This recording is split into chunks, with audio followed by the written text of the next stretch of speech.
Thank you very much, Catherine. It's great to be here and have a chance to tell you a little bit about soils and fertilizers. It is our turn to mention that in this dialogue. I have an excellent panel here with me, and I'll just introduce them very quickly. And at Professor Oniang'o's suggestion, I'm just going to introduce it quickly. And if you want to find more about these people, you can Google them or use assignment. So we have Kari Niedfeldt-Thomas from Mosaic Corporation. We have Amit, President and CEO of the International Fertilizer Development Center. We have Xinping, President of the International Fertilizer Industry Association. We have Professor Ruth Oniang'o, who is, she told me the other day, she was board chairman of about everything. A very distinguished scientist and political figure in Kenya. And I have Professor Xinping Chen from the China Agricultural University here. This is our panel. So I'm going to say a few things early.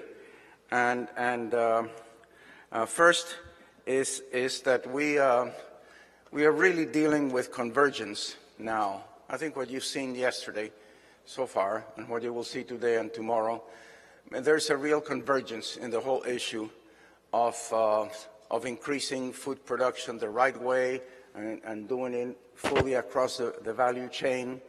And there's also a sense of optimism that we saw here early.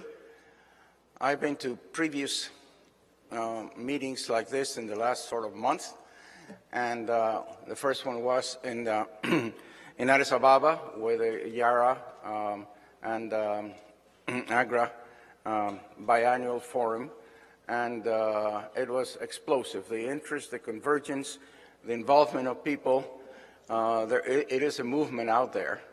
The African Green Revolution in this case, it is a movement that's organic in the sense it's like an amoeba, doesn't have a structure, but it's sure moving fast. And also at the United Nations last couple of weeks ago, there was also a tremendous movement towards convergence. So this is great.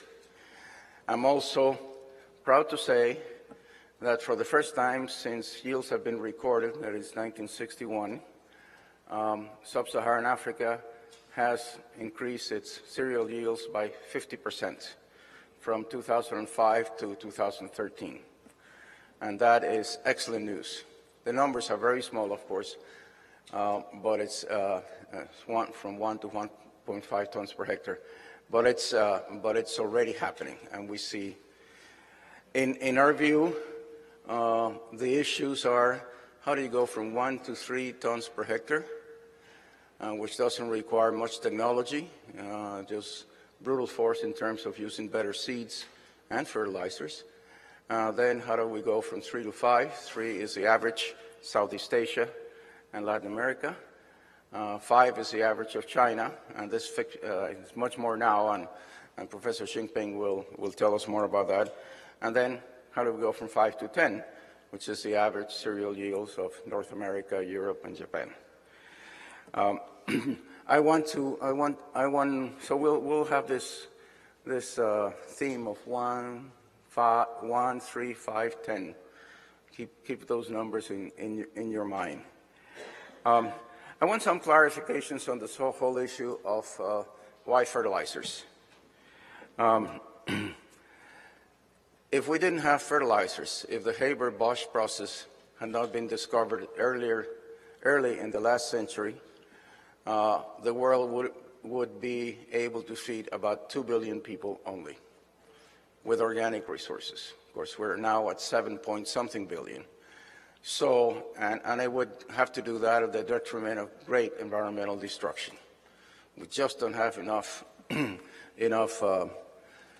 nutrients to do that.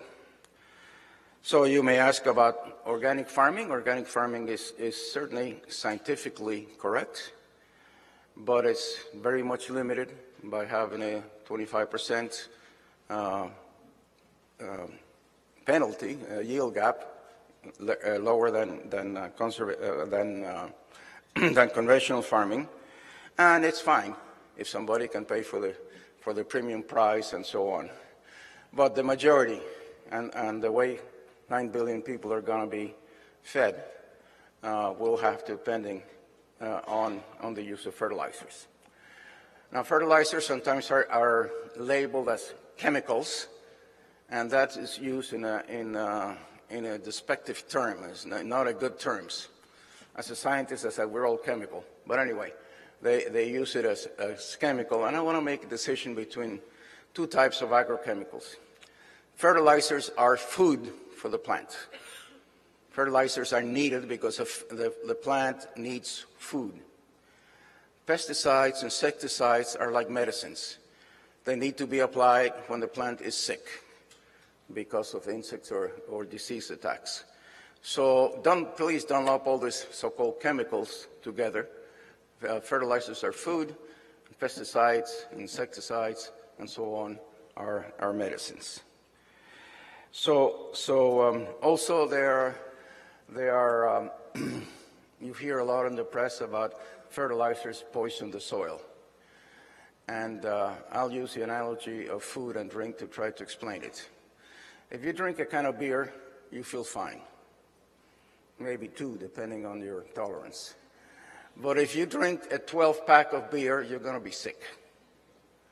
And that's what happens with fertilizers. If you add it at the correct rate, they are minimal, really very little negative consequences. But if you add it at an exorbitant rate, of course, it will be environmental consequences, nitrate leaching into the subsoil, and so on. So think of it as food, not for you, not for humans, but for plants. And the analogy, if you eat too much, you're going to have some problems. So having all that, put that in advance, I would like to ask the first speaker, Kari Niedfeldt-Thomas, to take the floor, sitting there.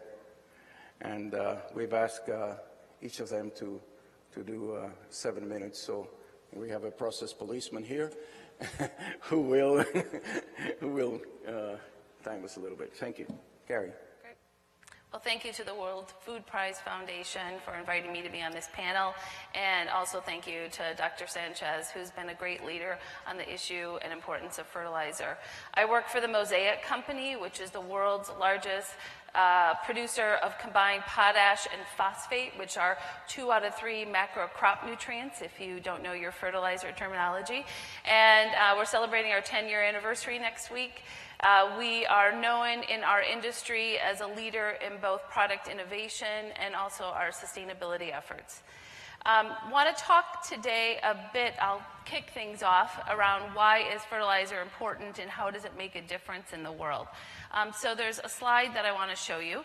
I don't know if it's up on there yet, that by 2050, everyone's heard this term, we must feed 9 billion people. And that means we have 2 more billion people that we need to feed over the next decades.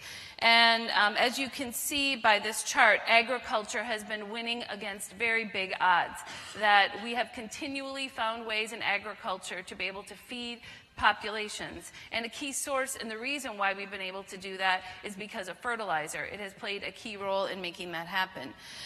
The population increases that are projected are going to demand that we increase our crop yields by 70% over the next few years. And to put that into perspective, that over the next 35 years, the amount of agricultural innovation that will need to take place incrementally will be the equivalent amount of agricultural innovation that has taken place over the last 10,000 years.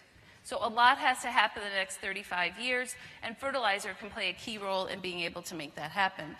In North America, during the past 40 years, farmers have used less land while tripling food. And what we can do is we can really narrow this yield gap that everyone talks about and be able to address global food security if we recognize that we need to be able to give access to fertilizers and at the same time make sure that people are well aware of what the best practices are for application and making sure that we're using the right technologies. Can you go to the next slide, please? So if you look at this, this really tells a story about how global food security has really benefited from crop nutrients. And in here you can see that the world's crop yields, that over half of it is attributed to the application of fertilizer. And so when you look at how much has to be grown going forward, fertilizer will be playing, again, a key role in making that happen. Also, what's important to think about, though, is what's called sustainable agricultural intensification. And that is that years ago, back in 1960, 1 hectare fed 2 people. By 2025, it's projected that 1 hectare will have to feed 25 people. That is a tremendous amount of people being fed off the same amount of arable land.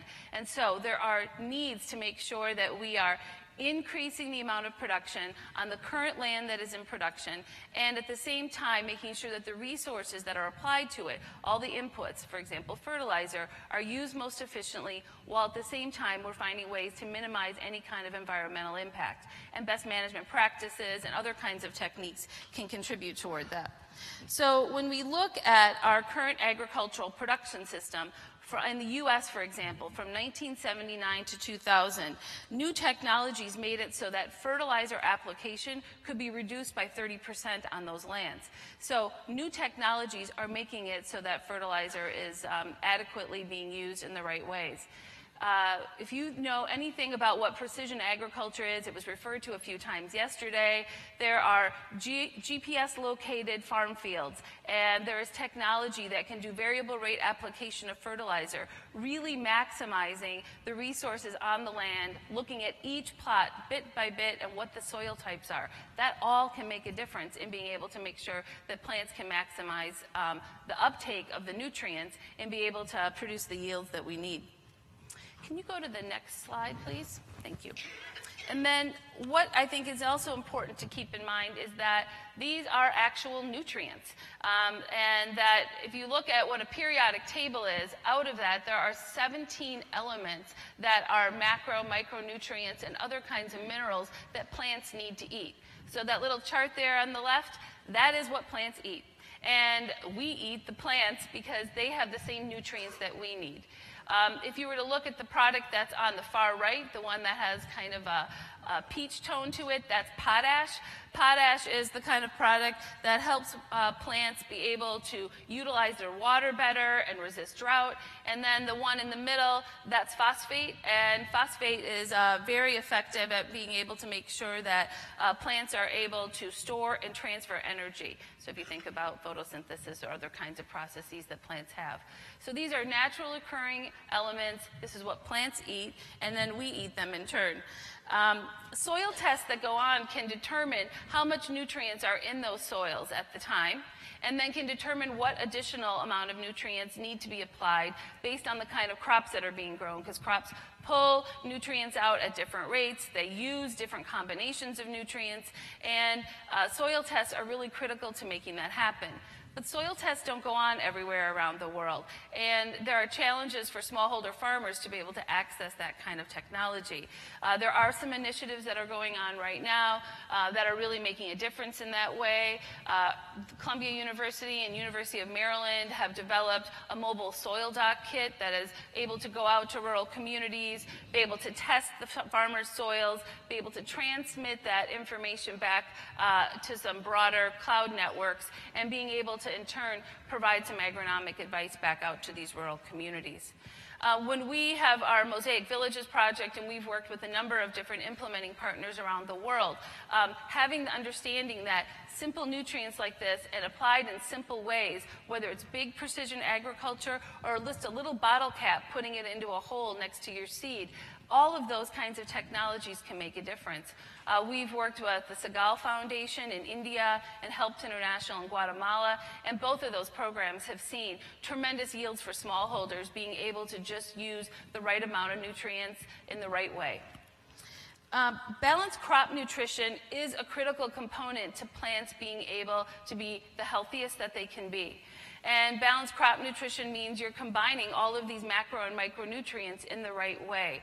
And when plants have access to the right balanced nutrition, they are able to process water more efficiently, they are able to fight off disease, pests and other kind of pestilence, and they also are able to make sure that they are becoming the healthiest plant and they can produce more yields. And when we think about that earlier chart about needing to produce more food, balanced crop nutrition is a critical component of that. And then when you think about how crop nutrition has evolved over the years, there is innovation going on in our industry. Right now, there are new technologies that exist that take macro and micro crop nutrition and they combine them together into single granules, and they're able to be applied on farm fields, and then farmers are getting better results because plants are getting the maximum amount of nutrients that they need at the right way. And there are also other technologies that are being evolved. There is enhanced efficiency products, controlled release products, and Europe just released its first low-carbon product. So when you think about plant nutrients, it's important to know that we are able to eat what we eat as humans because we're relying on the plants to get the nutrition that they need. And that's all very connected to the soils. Soil health is a critical component of making sure that plants are getting the nutrients that they need. There's right now, the UN Global Compact has finalizing the global principles for sustainable soil management.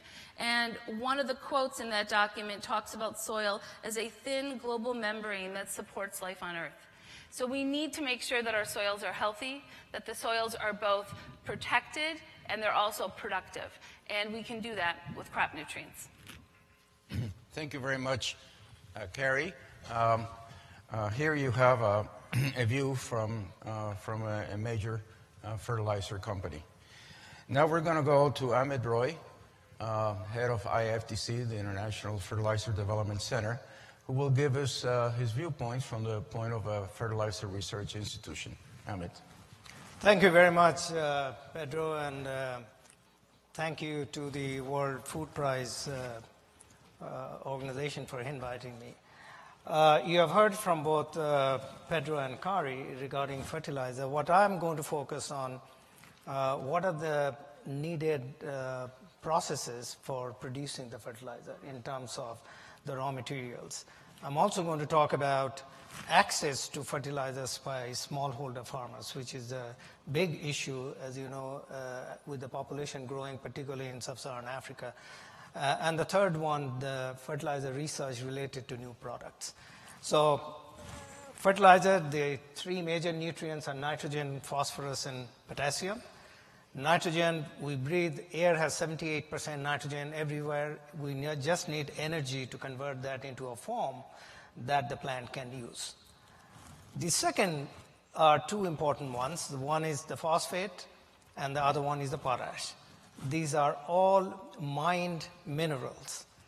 And phosphate is the one which has received a lot of attention recently. And could I have the first slide, please? This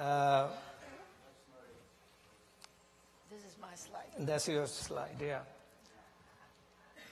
Anyway, in 2010, there were articles that were published in refereed journals which said the world is going to reach a peak supply of phosphorus in 35 years and is going to run out of phosphorus in 135 years.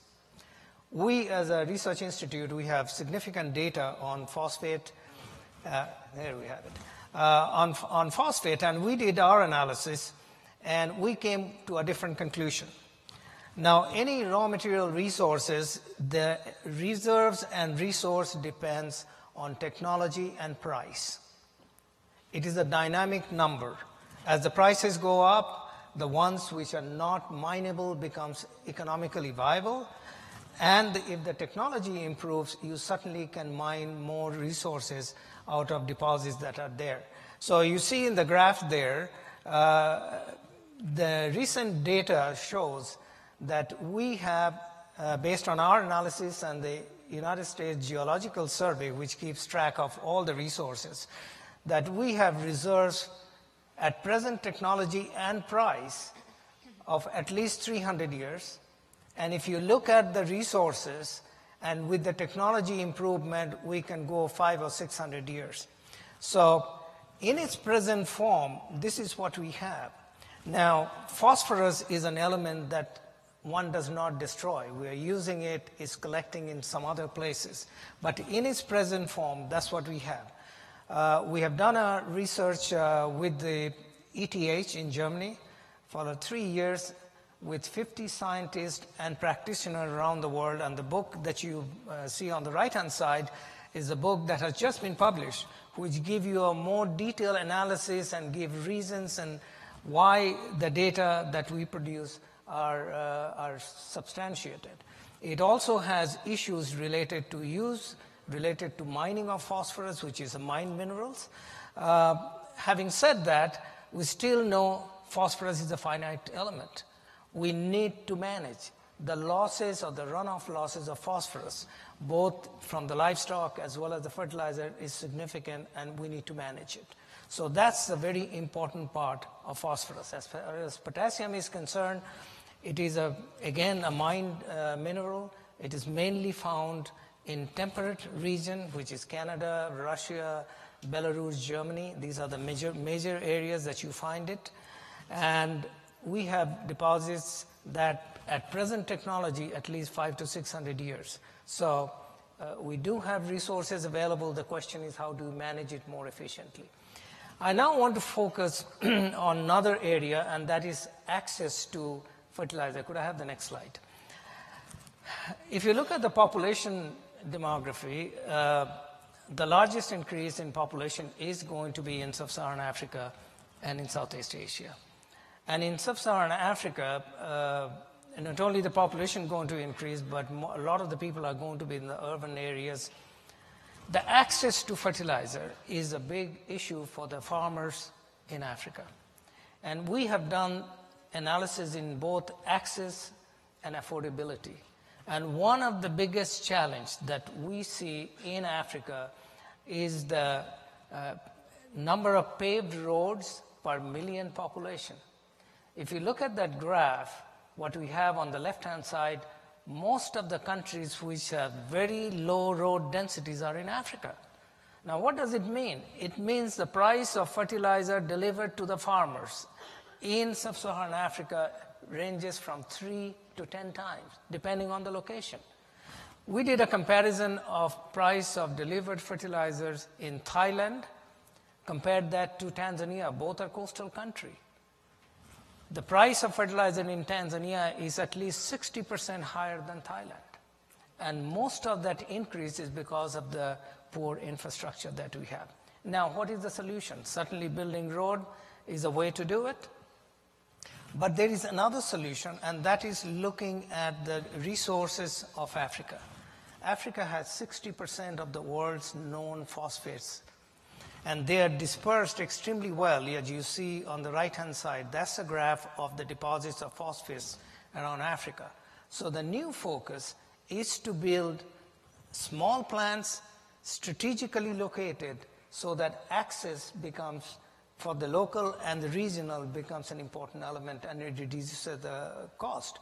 Many of the big companies are now looking at strategic location of plants which are tailored to the soils and the plants in that region. So that is an important area. Now, having said that, even with access, the issue of affordability and incentive becomes a very important part. So that brings me the question of, third slide, the question of new fertilizers and efficiency. When we look at nitrogen, for example, and look at in Southeast Asia and other places, not in developed country, but I'm looking at mostly developing country, that's where 70 to 75% of the fertilizer is used in developing country. The efficiency of nitrogen fertilizer for rice production is only 30% or less. Now, what does it mean? It means that if the farmers apply 3 bags of fertilizers, nitrogen, they get the benefit of 1 bag. Now, this is the economic loss for the farmers, but it is also a loss in terms of energy, because to produce 1 ton of nitrogen fertilizer, urea, you require energy contained in 4 barrels of oil. That's what you need. Now, if you can do a quick calculation to see what are the losses in terms of energy in terms of economic losses for the farmers, and the third thing are the environmental issue in terms of losses. So we are looking at two new products that I'm focusing, one in the left-hand side called the large granule, urea super granules, and what we see is the farmers are using it, particularly in Bangladesh, more than 2 million farmers, they're deplacing it. They're reducing the fertilizer consumption by 35%, yet they're getting 15 to 20% more yield. Economic benefit, they're earning more money, the governments are reducing their subsidy, 17 countries in Africa are testing it. The next item is what is called delivery of micronutrient, measured amount of micronutrient, which are both important for the plants as well as for the human nutrition. And it's called the seed core, where each granules in the seed will have the micronutrient, and that will be a measured amount delivered to the plant so that the farmers don't have to do guesswork. This has been commercialized now, and we have some results from China, India, and Bangladesh, so very good result. So these are the three areas that I wanted to cover. Thank you. Thank you, Amit. There hasn't been a new fertilizer produced and widely used in agriculture in about 60 to 70 years. Now we're beginning to see a real revolution here. This thing about having a micronutrient core there is just amazing. So that's a view from the fertilizer research. Now we're going to turn to Esin Mete, who is the president of IFA, the International Fertilizer Industry Association, to give her viewpoint from the Association of Fertilizer Industries. Esin, please. Thank you very much, Pedro. Well, I join my colleagues to thank and appreciate the invitation of the Borlaug dialogue for me to speak here.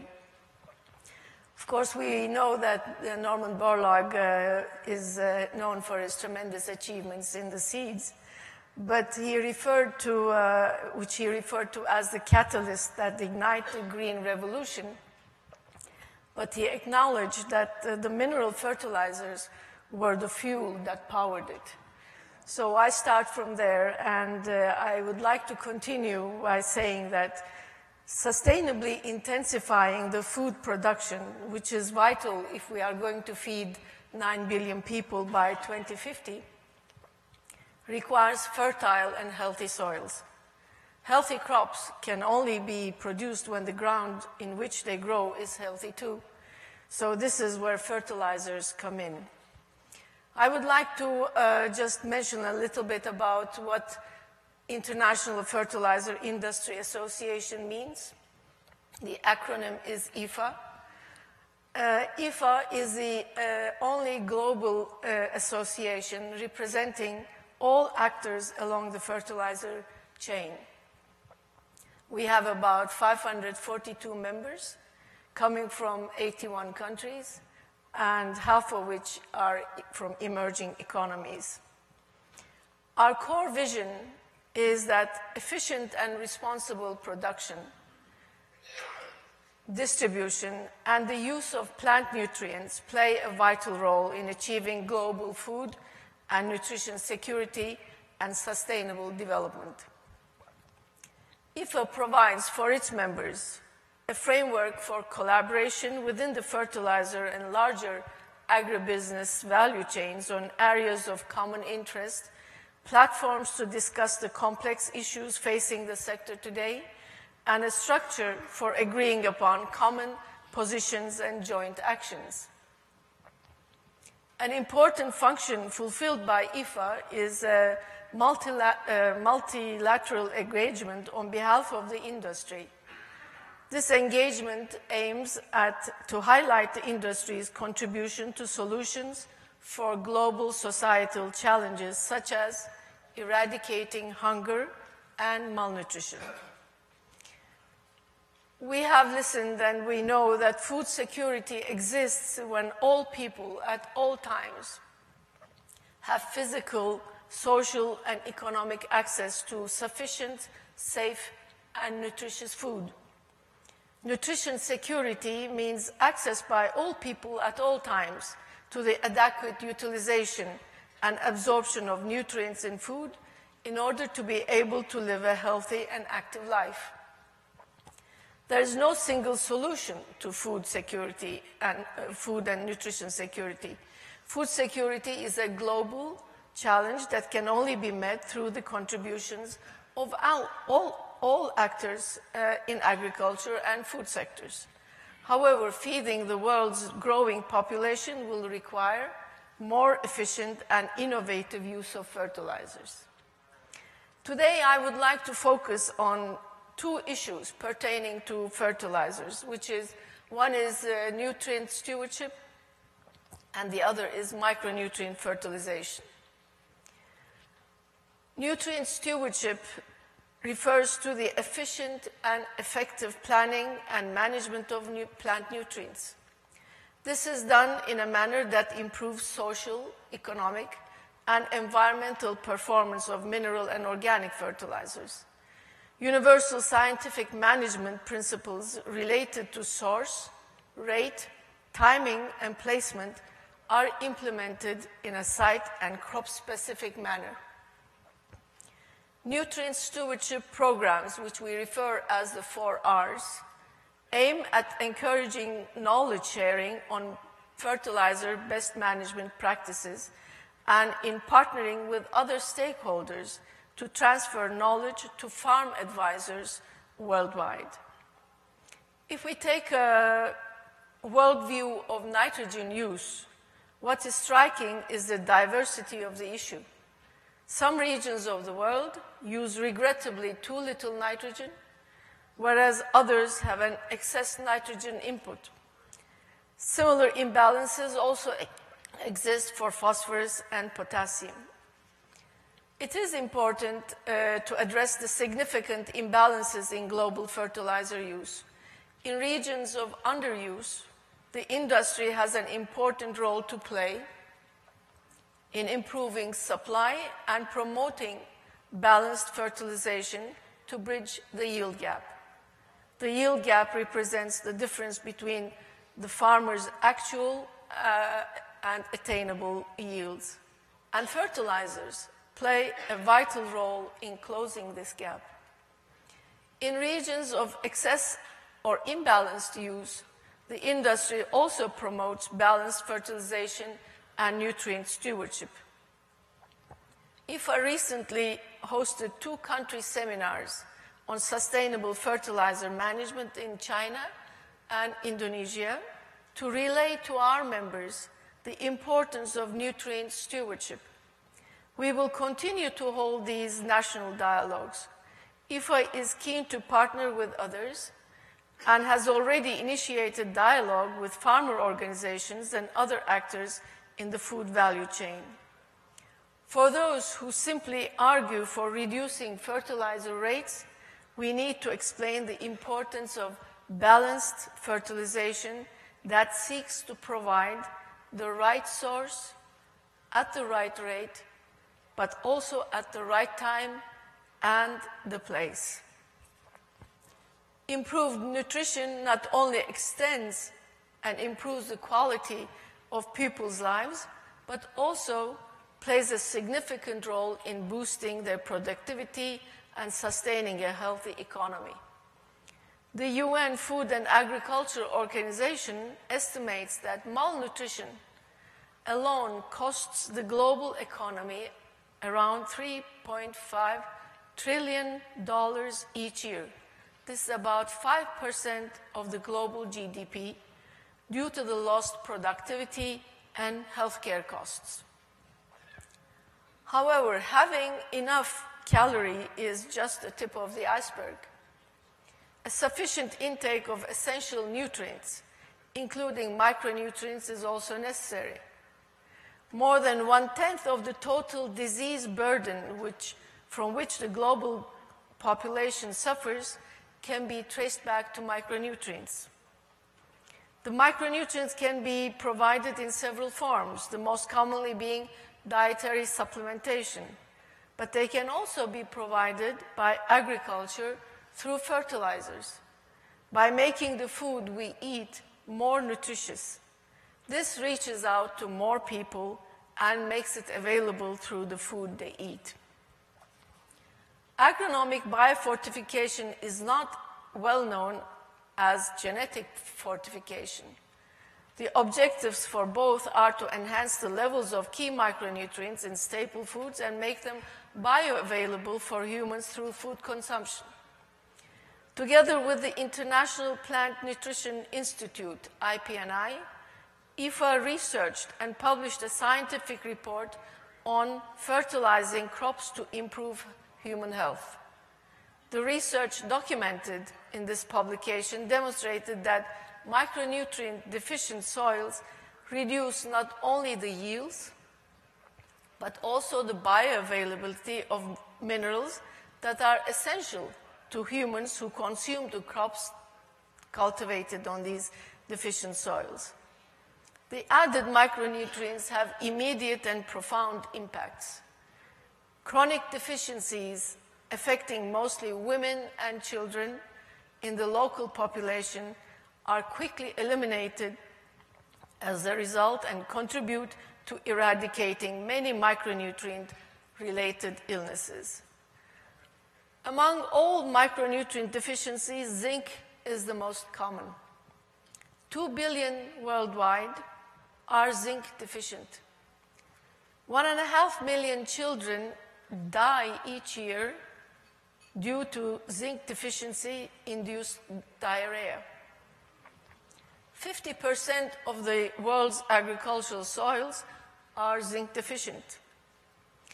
I feel very strongly about this case because I have seen the result of micronutrient fertilization firsthand in my country, in my home country, Turkey. After scientific research revealed that soils in Turkey were severely deficient in zinc and wheat yields very low as a consequence, my company, Toros Agri, dedicated itself to produce zinc-enhanced fertilizers. Our efforts have been repaid not just with higher yields, but with a new generation growing up free of deficiencies. We feel it is our responsibility to help promote this good practice everywhere in the world. The zinc success is not limited to Turkey alone.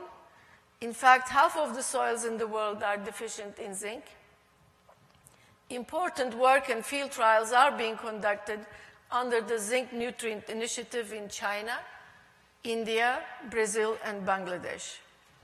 The fertilizer industry is also hopeful after zinc in promoting iodine, and this will be our next topic to discuss. Iodine deficiency remains a major public health concern, with 2 billion people being iodine deficient. We believe that biofortification is the solution. Recent research has shown that there is tremendous potential for iodine fertilization as an alternative to iodized salt, which provides the iodine necessary for human body without the risk of heart disease and elevated blood pressure caused by high salt intake.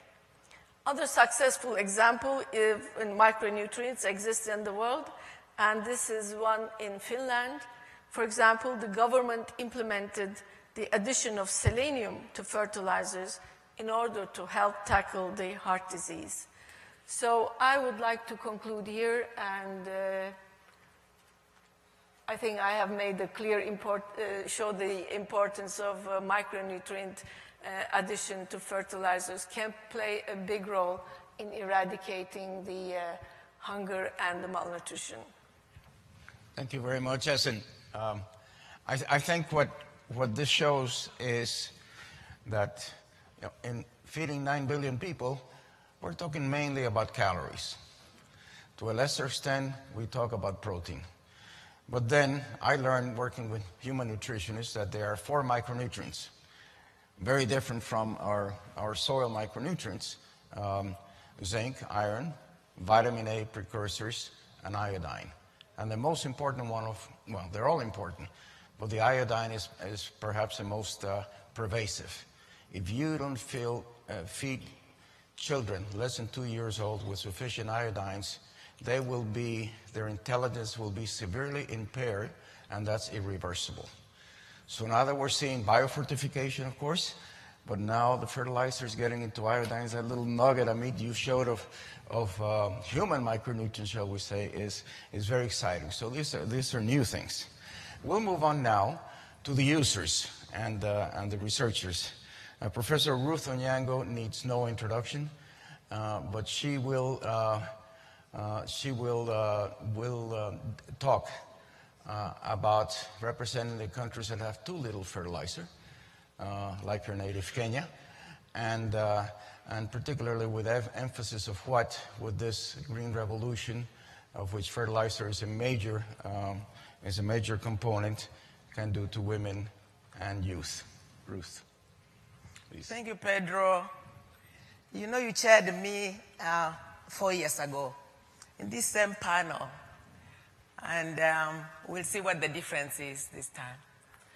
I want to start by thanking Ambassador Queen for having me participate in this panel again. Thank you, Ambassador. And we come here every year. We come here every year because now I'm chair of Sasakawa Africa Association.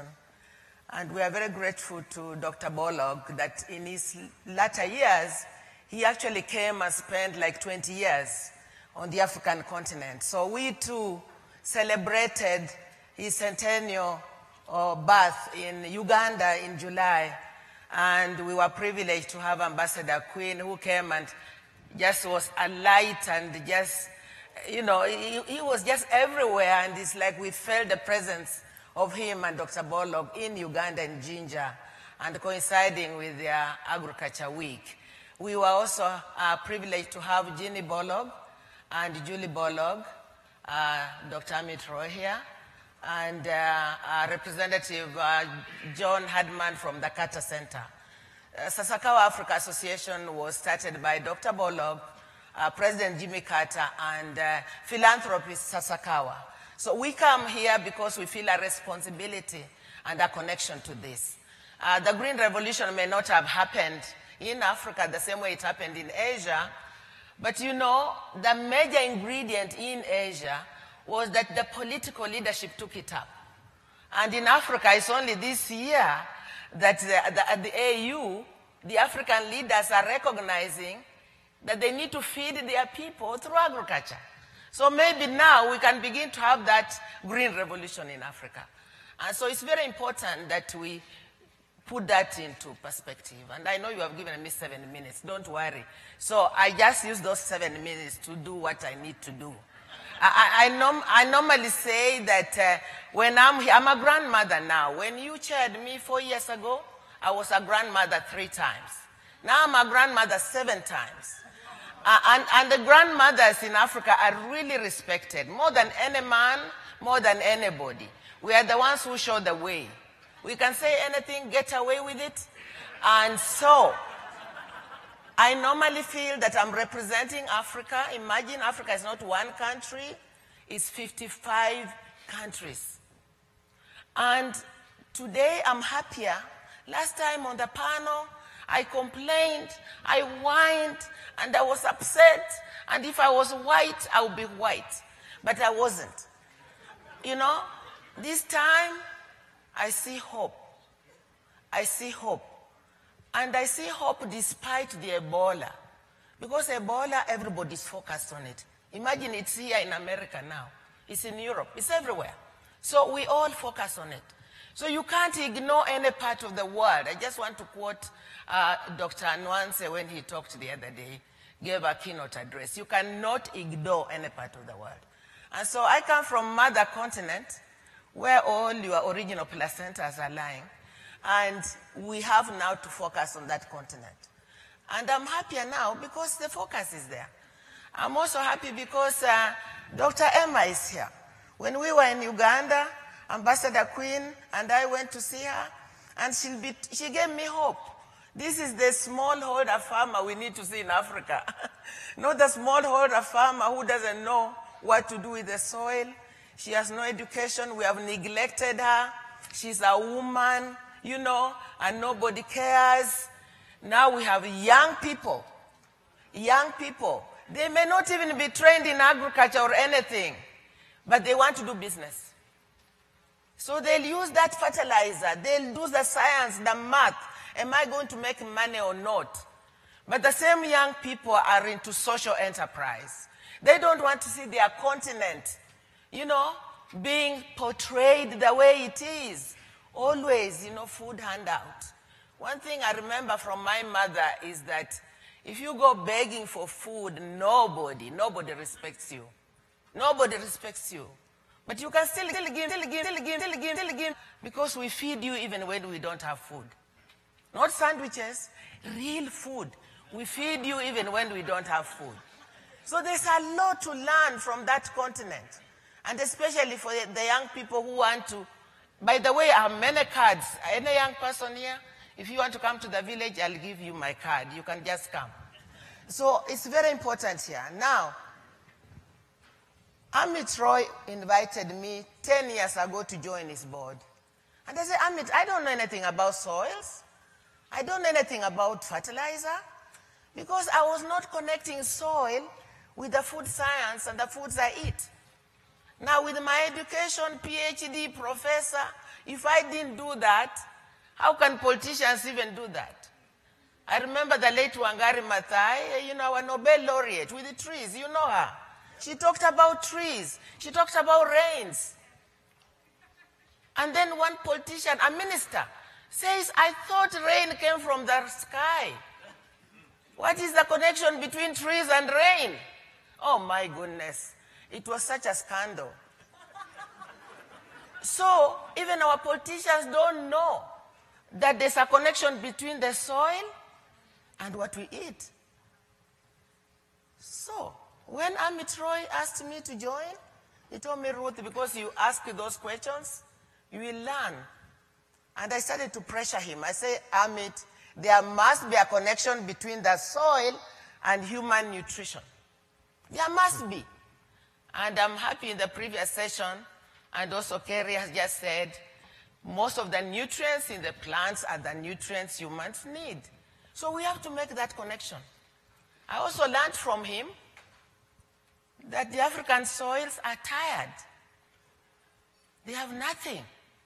No wonder they are tired. That's where we all came from, right? They have been around for a long time. They have been overmined. And yet we don't even put anything back. We keep mining. We don't move around anymore. We don't shift like my mother and grandmother used to do. We stay in the same place. We plant. The plant comes up. It's not green. We wonder what is wrong. So people keep asking me, why don't smallholder farmers use fertilizer? Who is there to encourage them? The cost. They don't even understand. They used to shift all over. Now they are in the same place. Where fertilizer is needed is where it is most expensive. Where we use manure, we don't produce enough forage because the yields, what we plant is very little. So my hope is that the young people in the EMAs, young people, they don't have to study agriculture, but they need to know that they can do agriculture as business. But at the same time, we continue to worry about these women I worry about. And the same Africa, through Sasakawa, through Dr. Borlaug's work, we were able to quadruple yields. That's how I got connected to them. They invited me, say, Ruth, we have all these maize, sorghum. What do we do with it? It was coming from those African soils because you are mixing biomass and also some NPK. But we have misuse of NPK. You ask a farmer, what are you using? NPK, NPK, NPK. What is it? NPK. Until the soils say, I'm tired of NPK. Don't give me any more of this stuff, right? Look, Pedro, we don't even have enough soil scientists. We need them.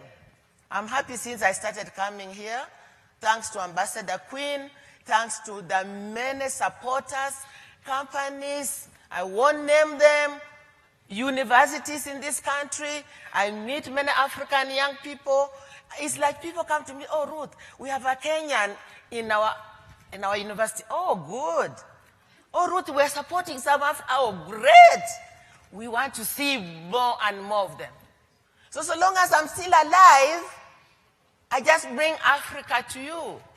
Because Africa right now, light is shining on it. It is the next frontier. It is where you see things happening. If you want to see what old civilization was like, you come to Africa. But to tell you the truth, we also still need clean water. I should be able to drink water from the tap like I do here. We need health care. You have seen Ebola, what it is showing you about the healthcare systems. We need women to be assured of surviving when they deliver, not dying at childbirth. We need electricity, which doesn't go off all the time when you want to show PowerPoint. I don't use PowerPoint anymore, you know. And we need good roads so that people can get to markets. Thank you.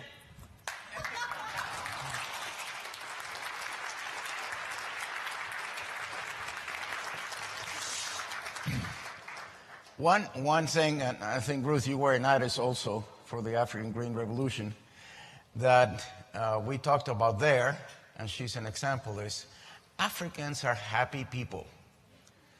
And that's one thing to put in the equation about all the stuff about Africa. Africans, whether poor or well-off, are happy people and are also energetic people. And the leadership of African women, she's a scientist, but many other ones is just fantastic. So thank you, Ruth, for inspiring us. Now we have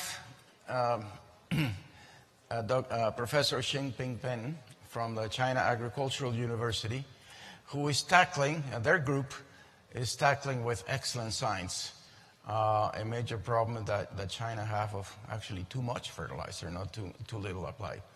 And I was there also about a month ago there, so impressed that I asked Ambassador Quinn to invite him.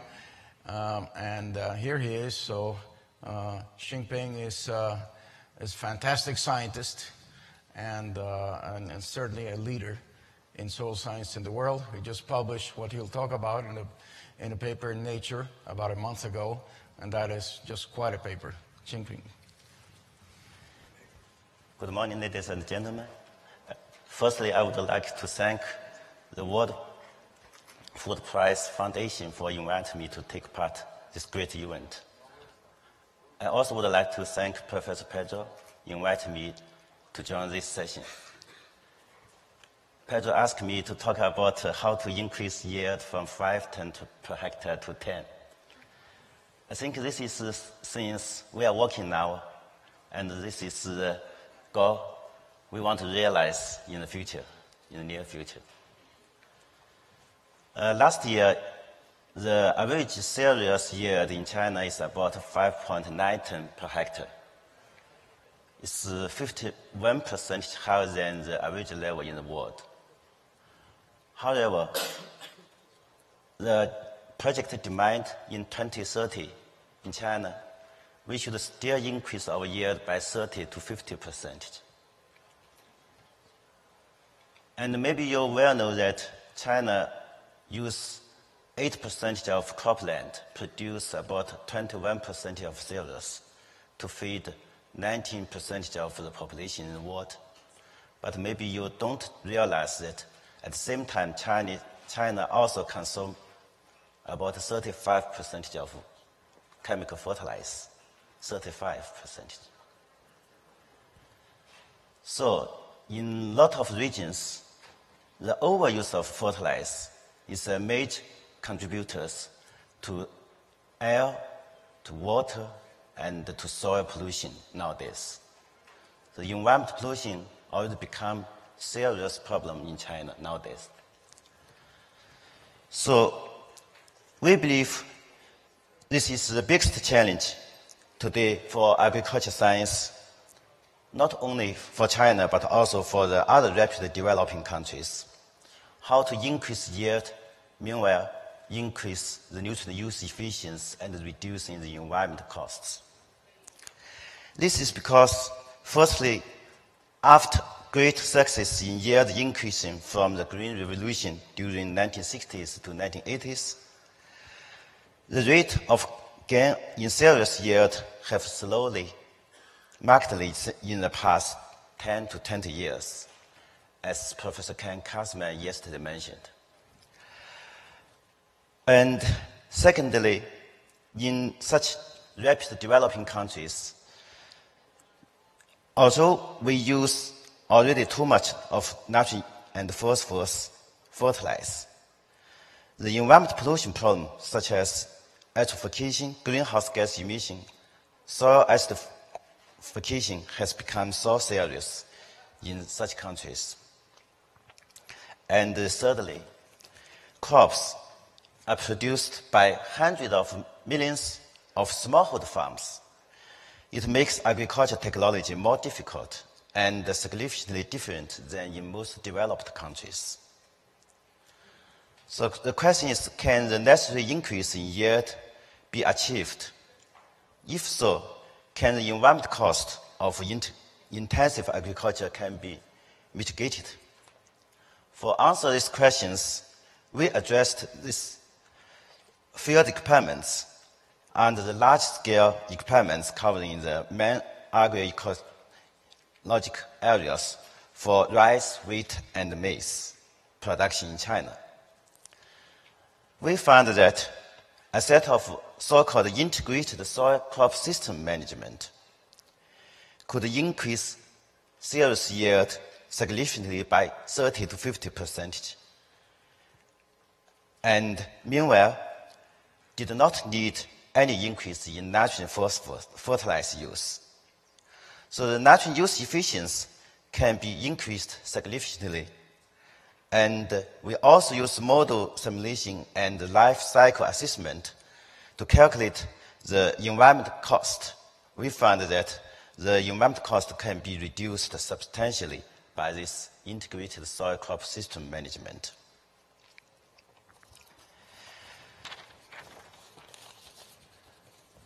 If farmers in China could reach average of yield 8% of this treatment by 2030, over the same planting area as in 2012, the total production of rice, wheat, and maize in China will be more than enough to meet the demand of direct human consumption and a substantial increased demand for animal feed.